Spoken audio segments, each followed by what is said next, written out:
കോൺഗ്രസ് നേതാക്കളെല്ലാം ഇന്ന് ഒറ്റക്കെട്ടായിട്ടാണ് രാഷ്ട്രീയ ഗോതയായ കേരളത്തിന്റെ നടുത്തട്ടിലേക്ക് ഇറങ്ങുന്നത്. എല്ലാ നേതാവിനും ഒരേ സ്വരം, ഒരേ ഭാഷ, യാതൊരു വ്യത്യാസങ്ങളുമില്ല. ശരീരഭാഷ പോലും ഒന്ന്. ഇന്നലെ വരെ കെ സുധാകരന് ഒരു അഭിപ്രായമാണെങ്കിൽ ഉണ്ണിത്താന് നേരെ വിപരീത അഭിപ്രായം. ചെന്നിത്തലയ്ക്ക് തന്റേതായ മറ്റൊരു അഭിപ്രായം. ഈ ഭിന്നതയെ ശരിക്കും മുതലെടുക്കാൻ CPM-നും മാധ്യമങ്ങൾക്കും പറ്റിയോ എന്നത് അന്വേഷിക്കേണ്ട കാര്യമാണ്. എന്നാൽ മാങ്കൂട്ടത്തെ കാണാതായിട്ട് കേരള പോലീസ് മേപ്പോട്ട് നോക്കി നിൽക്കാൻ തുടങ്ങിയിട്ട് 7 ദിവസമായിരിക്കുന്നു.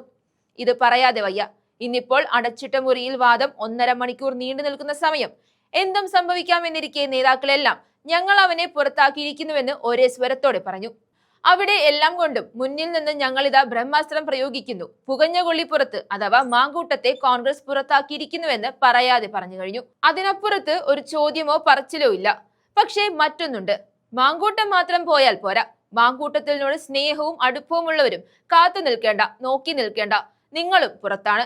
മുരളീധരൻ കൊടുങ്കാറ്റായി ഒരു പകലിൽ കോൺഗ്രസിലെ ബിന്ദു കൃഷ്ണയെ അടക്കം സകല വനിതാ നേതാക്കളും മുരളീധരനൊപ്പം നിലയുറപ്പിച്ച് മാങ്കൂട്ടത്തെ പുറത്താക്കണമെന്ന് കനപ്പെട്ട് പറഞ്ഞതും ഇന്നേ ദിവസം തന്നെയാണ്.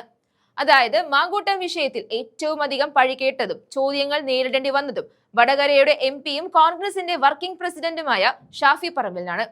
ആ ഷാഫിയോടാണ് ഇനിയും സ്നേഹമാണ് ഭാവമെങ്കിൽ ഷാഫി നിങ്ങൾക്കും പുറത്തു പോകാമെന്ന്. ഇതോടെ കാര്യങ്ങൾക്ക് മുതിർന്ന നേതാക്കൾ ഒരു വ്യക്തത വരുത്തുകയാണ്.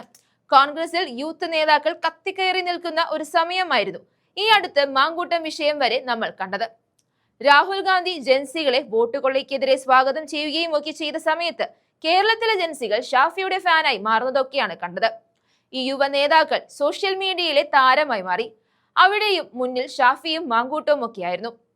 ഇന്നത്തെ ജൻസി ഭാഷയിൽ പറഞ്ഞാൽ അതിന്റെ പീക്കടിച്ചു നിൽക്കുമ്പോഴാണ് പാലക്കാട്ടെ ഉപതെരഞ്ഞെടുപ്പ് വരുന്നതും മാങ്കൂട്ടത്തെ യൂത്ത് കോൺഗ്രസ് നേതാവെന്ന നിലയിൽ മാറ്റി MLA എന്നതിലേക്ക് സ്ഥാനമാറ്റം നൽകുന്നതുമൊക്കെ. ഇതൊക്കെ ഷാഫി നടത്തിയ കരുനീക്കം തന്നെയാണ്. കോൺഗ്രസ് പാർട്ടിയുടെ പുതിയ 2 മുഖമായി ഇരുവരും മാറുകയും ചെയ്തു. VD സതീശൻ ഇവരുടെ നേതാവുമായി. അവിടെ നിലമ്പൂർ തെരഞ്ഞെടുപ്പ് കൂടി ജയിച്ചതോടെ കാര്യങ്ങൾ യൂത്തന്മാരുടെ കയ്യിലായി. ക്യാപ്റ്റനായി സതീശനും മാറി. പക്ഷേ പെട്ടെന്നായിരുന്നു കാര്യങ്ങൾ മാറിമറിഞ്ഞതും മാങ്കൂട്ടത്തിന്റെ വിഷയം കേറിക്കൊഴുത്തതും.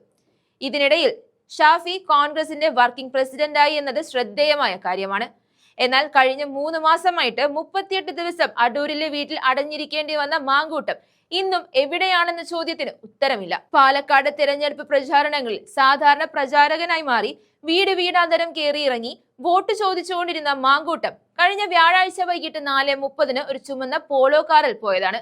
പക്ഷെ വിരിക്കാവുന്ന വലയൊക്കെയും വിരിച്ചിട്ടും കേരള പോലീസിന് നാട്ടുകാർക്ക് മുഴുവൻ സുപരിചിതനായ മാങ്കൂട്ടത്തിനെ കണ്ടെത്താനായിട്ടില്ല. ഈ വിഷയത്തിൽ എന്തായാലും ഷാഫിയും തന്റെ ഉത്തരം പറഞ്ഞു. തന്റെ വ്യക്തിപരമായ അടുപ്പം അത് പാർട്ടിയെ സ്വാധീനിക്കില്ല. പാർട്ടിയുടെ നിലപാട് എന്താണോ അത് തുടരുക തന്നെ ചെയ്യും. അതായത് ഈ വിഷയത്തിൽ പാർട്ടിയോടൊപ്പം എന്ന് ഉറപ്പിച്ചു പറയുകയാണ് ഷാഫി. എന്നാൽ ഈ വിഷയം ഇവിടം കൊണ്ട് തീരുന്നില്ല. പ്രിയങ്ക ഗാന്ധി മുതൽ ഹൈക്കമാൻഡിന് മുന്നിൽ വരെ ചർച്ചയ്ക്ക് വെക്കേണ്ടുന്ന ഒന്നായി കേരള രാഷ്ട്രീയത്തെ മാങ്കൂട്ടം സ്വാധീനിച്ചിരിക്കുകയാണ്. അതുകൊണ്ടാണ് കോൺഗ്രസ് എന്നും സ്ത്രീകൾക്കൊപ്പം എന്ന് പറഞ്ഞുകൊണ്ട് മാങ്കൂട്ടത്തെ പുറത്തേക്കെറിയുന്നത്.